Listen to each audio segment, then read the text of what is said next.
Hello friends, welcome back to Shiksha with Shalini. पढ़ाई कैसी चल रही है कमेंट करके बताना। आप किस स्टेट से मुझे देख रहे हैं वो भी मुझे कमेंट करके बताना, ठीक है। तो 9th क्लास की सीरीज़ में नेक्स्ट टॉपिक पे चलते हैं।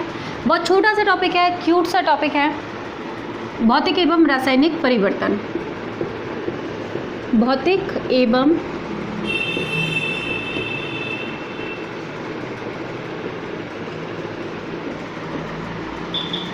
रासायनिक परिवर्तन, ठीक है। जैसे इंग्लिश में हम कहेंगे फिजिकल एवं केमिकल चेंज।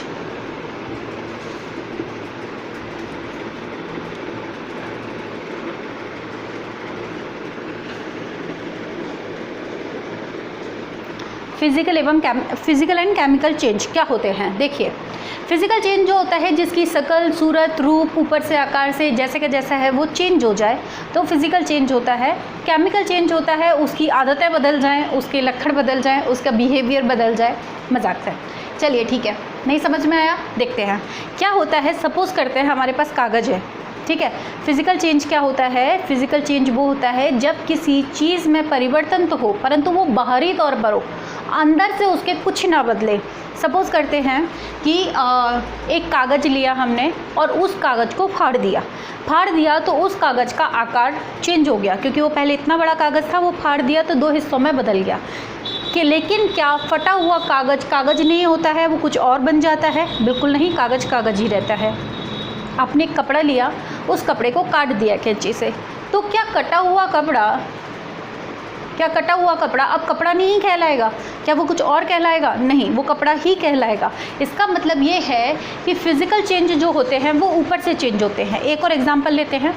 पानी है, आपने पानी लिया और पानी को आइस बॉक्स में डाल दिया और थोड़ी देर बाद आपने देखा तो वो बर्फ़ बन गया तो वो आफ्टर ऑल है तो पानी ही।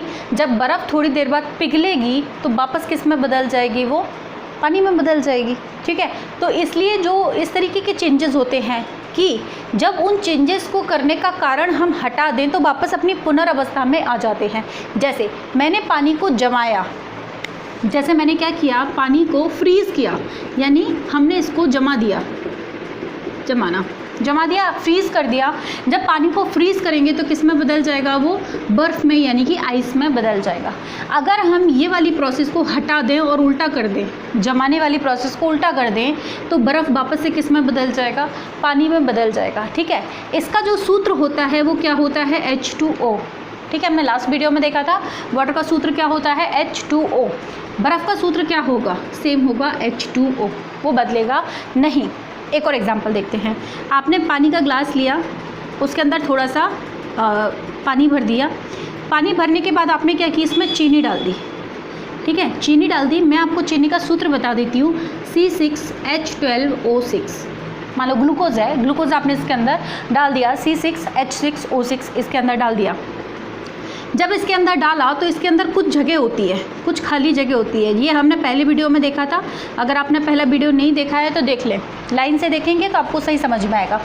प्रत्येक वस्तु के बीच में रिक्त स्थान होता है, ये पदार्थ के गुण होते हैं, ठीक है। तो इसके बीच में रिक्त स्थान था। ये चीनी या ये ग्लूकोज यहाँ जाके रुक गया। ये ग्लूकोज कहाँ चला गया? इस खाली जगह में जाके रुक गया, ठीक है। अगर हम किसी तरीके से इस पानी को भाप बनाकर उड़ा दें, क्या करें? इस पानी को भाप बनाकर उड़ा दें तो क्या बच जाएगा? चीनी, यानी चीनी घुल गई और वो वापस से हमें चीनी प्राप्त हो गई। हमने चीनी को पानी में घोला और थोड़ी देर बाद पानी को अगर सुखा दिया तो वापस से चीनी हमको प्राप्त हो गई। अगर हम इसे घोल देते हैं तो इसका सूत्र क्या होता है? C6H12O6, सेम होता है। तो क्या चीनी बदल गई? नहीं, चीनी ही रहेगी। तब भी वो C6H12O6 थी, अभी घुलने के बाद भी वो यही है। आप इसने पानी में घोला है तो पानी को पानी को अगर आप उड़ा देते हो किसी भी माध्यम से तो वापस से आपको चीनी प्राप्त हो जाती है। तो ये किस प्रकार का परिवर्तन है? फिजिकल, यानी कि भौतिक परिवर्तन है।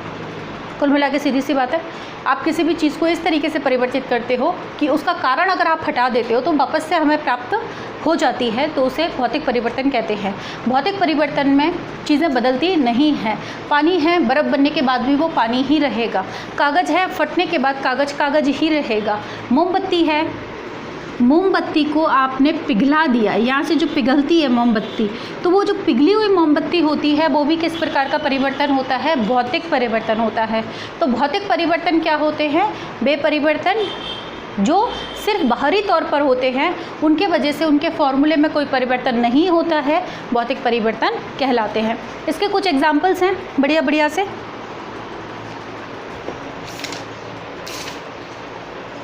जैसे अगर मैं कहूँ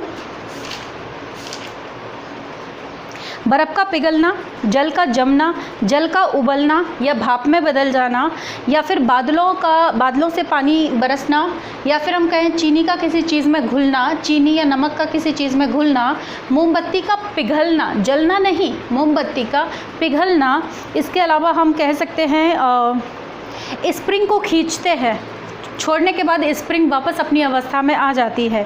तो ये जो परिवर्तन, जो एग्जाम्पल मैंने बोले हैं, वो सारे एग्जाम्पल किसके अंदर आते हैं? भौतिक परिवर्तन के अंदर आते हैं। ठीक है, अब ये चीज़ आपको जब और अच्छे से समझ में आएगी जब आप केमिकल चेंजेस यानी रासायनिक परिवर्तन के बारे में देखेंगे। देखिए, रासायनिक परिवर्तन क्या होते हैं? ऐसे परिवर्तन जिनके वजह से फॉर्मूला ही बदल जाता है, जिनके वजह से फॉर्मूला ही बदल जाता है, उनको क्या कहते हैं? Chemical change. केमिकल चेंज को आप रिवर्स नहीं कर सकते, बैक गियर में नहीं ला सकते हो। फॉर एग्जांपल, आपने दूध लिया, दूध का आपने फर्मेंट जमा दिया, उसको दूध को जमा दिया, तो क्या बन जाएगा? दही। इसके गुण अलग होते हैं, इसके गुण अलग होते हैं। ये टेस्ट में अलग होता है, ये टेस्ट में अलग होता है। ये पतला होता है, ये जमने के बाद एक थिक कंसिस्टेंसी जैसा हो जाता है। ये जो दूध होता है, एक इसका सूत्र अगर हम लिखें, मुझे नहीं पता, लेकिन इसका जो भी सूत्र हम लिखेंगे और दही का जो भी फॉर्मूला हम लिखेंगे वो दोनों अलग अलग होंगे। इसका फॉर्मूला कुछ और होगा, इसका फॉर्मूला कुछ और होगा। दही को वापस से पिघला कर या किसी भी माध्यम से आप वापस से दूध नहीं बना सकते।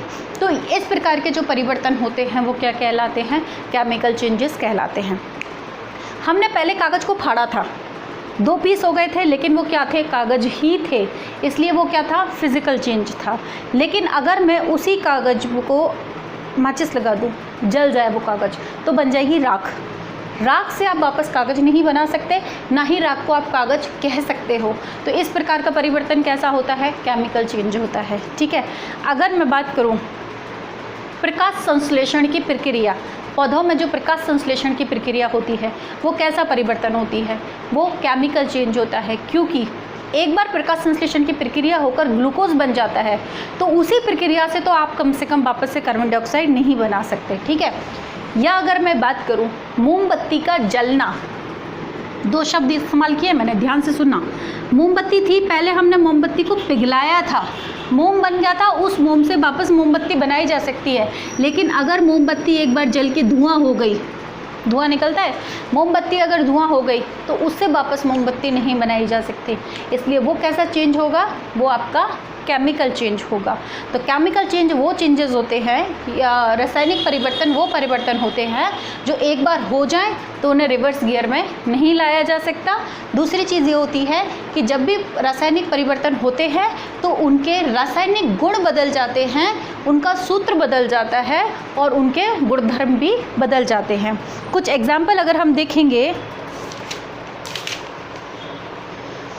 तो जैसे जंग लगना, ठीक है, पत्तियों में प्रकाश संश्लेषण की प्रक्रिया होना, लोहे में जंग लगना, दही का जम जाना, सूर्य के प्रकाश, ये तो है फलों का पकना। जब फल पक जाते हैं, फल होते हैं पहले कच्चे होते हैं तो सपोज करते हैं वो हरे रंग के हैं और पक जाते हैं तो वो पीले रंग के हो जाते हैं। जैसे आम की बात कर लो, तो जब ये पक जाते हैं तो पीले रंग के होते हैं, तो फिर डेफिनेटली ये कौन सा परिवर्तन कहलाएगा? रासायनिक परिवर्तन कहलाएगा।